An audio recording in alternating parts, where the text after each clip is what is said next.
Bismillah ar-Rahman ar-Rahim, 8:37 a.m. on this Freedom Day here in South Africa 2026. And the key reasons for us celebrating Freedom Day is, of course, the commemoration of the 1994 elections. It marks the first time all South Africans, regardless of race, could vote, held from the 26th to the 29th of April 1994, with the 27th being the main day of this historic event. Welcome back. We're now going to move further afield into Africa. We're going to the Sahel region, and we're going to be talking about renewed violence in Mali. And of course, then that does raise fears regarding escalating of the Sahel crisis.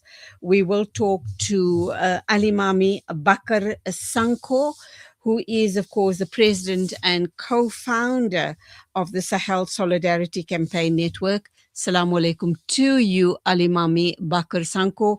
Welcome to the program. And once again, a worrying situation playing out in that part of the world. We understand that fresh fighting has erupted on Sunday in the key Malian town of Kidal. And this is between Tuareg rebels backed by jihadists and government forces, which are now being supported by Russian mercenaries. This is, of course, also a day after insurgents launched coordinated strikes across the rest of Sahel nation. How serious is the situation? Walaikum salam, salamu alaikum. Thank you very much, madam, because I'm always happy to be with you at this studio. In the first place, I want to inform you and the international community that Mali is under attack, but with the braveness of the gallant Malian army, they've repelled that attack, which occurred on Saturday. And it was a coordinated attack that affected many towns and cities across Mali. Unfortunately, the Malian Defense Minister, Sadio Kamara, was killed. And of course, the rebels were arrested. We are all under control. And the situation now is under the control of the Malian government, led by President Assimi Goïta. Yes, we are talking of terrorism. This is the reasons why General Assimi and other patriotic military officers of the armed forces of Mali decided to intervene to restore peace, to restore stability and progress in Mali. Terrorism has no borders. They entered the attack, they killed everybody, civilians, young babies, pregnant women. They did everything, they commit all heinous crimes to achieve their evil agenda. They say they are Islamic people. Islam is not a violent religion. Islam is for peace. So anybody who preaches violence is not Islamic, is not a Muslim. So the issue of saying they're Islamists, I mean, that one is just a vicious name. What we know is, we know who are behind all these atrocities, these crises in the Sahel region. And of course, we should not forget that France is desperate to come back to the Sahel. It's desperate to have a grip, to have a control over the Sahel resources.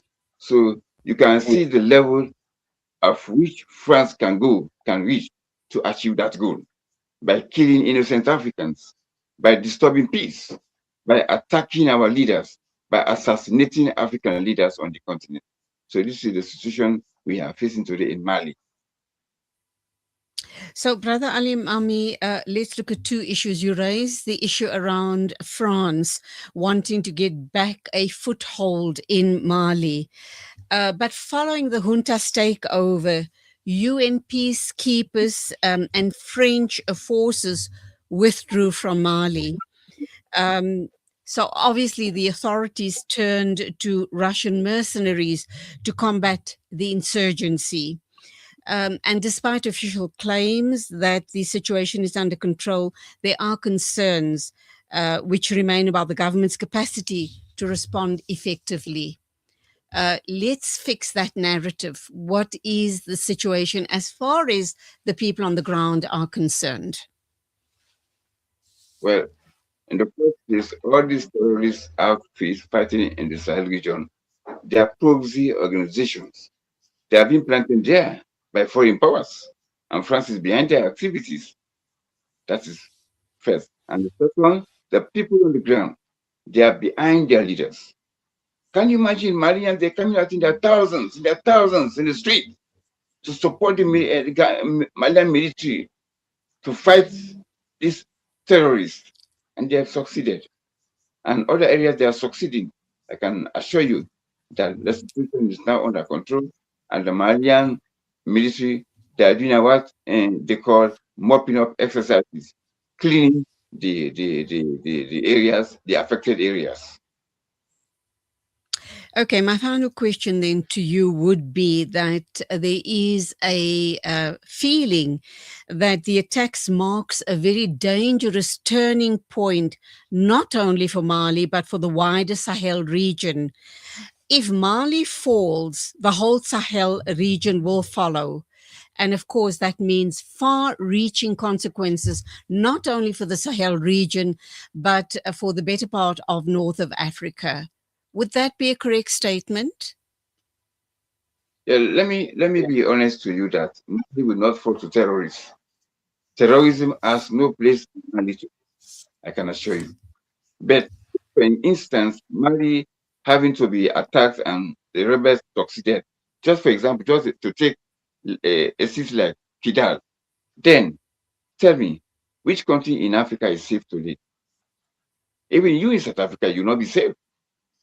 So the issue of Mali or the issue of the Sahel region is an issue that the entire Africa should rise up, should wake from the slumber and act decisively to repel all these terrorist activities in the continent. We are facing terrorism in Mali, and that terrorism is spreading all over Africa today. What is happening in Mali affects every African in every part of the planet. An attack on Mali is an attack on Africans everywhere. When you kill one Malian citizen, you've killed an entire race on earth. So we are now appealing to Africa to support the Malian army, to support the Sahel region, to rid out this region of all terrorist activities. This is the goal of the Sahel. This is the agenda for the Alliance of the Sahel State, the AES.